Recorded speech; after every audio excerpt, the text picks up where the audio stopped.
அனைவருக்கும் வணக்கம். ஐயப்பனின் 6 படை வீடுகள்.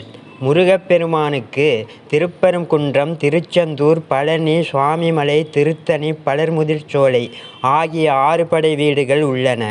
அதேபோல விநாயகருக்கும் திருவண்ணாமலை, திருமுதுகுன்றம், திருக்கடவூர், திருச்சிராப்பள்ளி, பிள்ளையார்பட்டி, திருநாரையூர் ஆகிய இடங்களில் 6 படை வீடுகள் உண்டு. அந்த வகையில் சபரிமலையில் வீற்றிருக்கும் ஐயப்பனுக்கும் 6 படை வீடுகள் உள்ளன. அவை ஆரியங்காவு, அச்சன் கோவில், குளத்துப்புழா, எருமேலி, பந்தளம், சபரிமலை. அவற்றை பற்றி விரிவாக பார்க்கலாம். ஆரியங்காவு கேரள தமிழக எல்லைப் பகுதியில் அமைந்துள்ளது. ஆரியங்காவு தென்காசி மாவட்டம் செங்கோட்டையிலிருந்து 20 கிலோமீட்டர் தொலைவில் இருக்கிறது. இந்த ஊர். இங்குள்ள ஆலயத்தில் அரசராக வீற்றிருந்து அருள் பாலிக்கிறார் ஐயப்பன். இவருடன் புஷ்கலை தேவி இருப்பது விசேஷம்.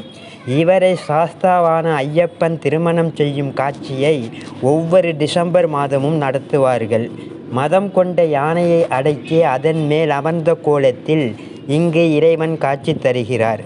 இதனால் இவருக்கு மதகஜ வாகன ரூபன் என்ற பெயரும் உண்டு. அச்சன் கோவில் கேரள மாநிலத்தில் அடர்ந்த வனப்பகுதியில் இந்த ஆலயம் அமைந்துள்ளது. செங்கோட்டையிலிருந்து சுமார் 30 கிலோமீட்டர் தூரத்தில் உள்ளது. ஐயப்பன் வீற்றிருக்கும் அனைத்து ஆலயங்களிலும் விக்கிரகம் மாற்றம் கண்டுள்ளது. ஆனால் பரசுராமரால் தோற்றுவிக்கப்பட்ட இந்த ஆலயத்தில் மட்டும் விக்கிரகம் பழமை மாறாமல் காட்சி அளிக்கிறது. கையில் அமுதமும் காந்தமலை வாளும் ஏந்திய திருக்கோலத்தில் இத்தலத்தில் ஐயப்பன் வீற்றிருக்கிறார். இவருக்கு இருபுறமும் பூரண புஷ்கலை தேவியர் காட்சி தருகின்றன.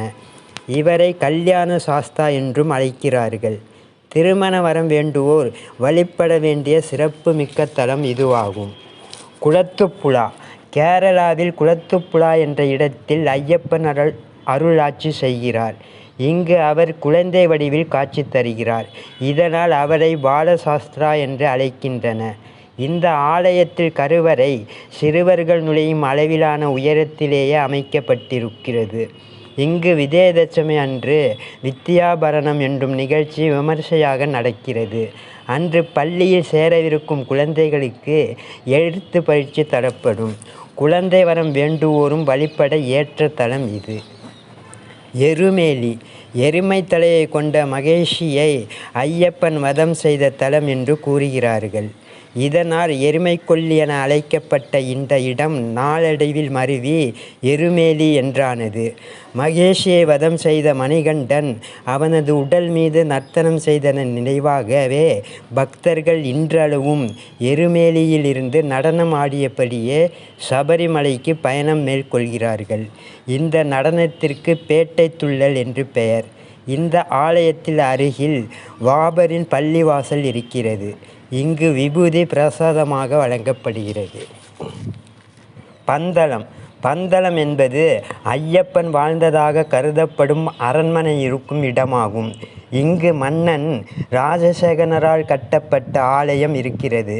இந்த கோவில் அச்சன் கோவில் நதி கரையோரத்தில் அமைந்துள்ளது. சபரிமலை ஐயப்பனுக்கு மகர விளக்கு பூஜையின் போது அணிவிக்கப்படும் திரு ஆபரணங்கள் அனைத்தும் இங்குதான் வைக்கப்பட்டிருக்கிறது. செங்கனூர் ரயில் நிலையத்தில் அருகில் இந்த திருத்தலம் அமைந்திருக்கிறது. சபரிமலை கேரளாவில் உள்ள தர்மசாஸ்தா என்று அழைக்கப்படும் ஐயப்பன் தன்னை நாடி வரும் பக்தர்களுக்கு யோகசின் முத்திரையுடன் குத்துக்கால் இட்டு அமர்ந்தபடி அருள் புரிந்து வருகிறார். 18 படிகளை ஏறியவுடன் பக்தர்களை வரவேற்பது கொடிமரம். ஐயப்பனின் சன்னதி வாசலில் தத்துவமசி என்ற வாசகம் எழுதப்பட்டுள்ளது. இந்த வார்த்தைக்கு நீ எதை நாடி வந்தாயோ அது நீயாகவே உள்ளாய் என்பது பொருள். உனக்குள் இறைவன் இருக்கிறான்.